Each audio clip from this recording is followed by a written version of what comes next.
জাপানের একটি চিড়িয়াখানায় ৬ মাস বয়সী বানর, নাম তার পাঞ্চ। জন্মের পর মা তাকে ছেড়ে চলে গেছে। একাকী এই ছোট্ট বানরটির সঙ্গী বলতে এখন শুধু কাপড়ের তৈরি একটি পুতুল। মা হারা পাঞ্চকে কেউ আক্রমণ করলে ছুটে যায় পুতুলটির কাছে, গুটিসুটি হয়ে জড়িয়ে ধরে খেলনা ওরাংওটানটিকে, যেন সেটাই তার নিরাপদ আশ্রয়, তার মা।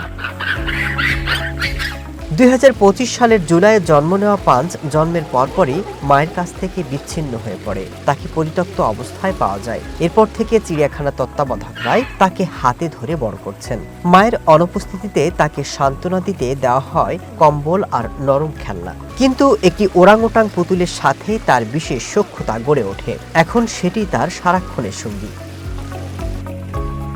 নতুন পরিবেশ মানিয়ে নিতে ২০২৬ সালের জানুয়ারিতে তাকে বানরদের একটি দলে পরিচয় করে দেওয়া হয়। তখনও খেলনাটি সে হাতছাড়া করেনি।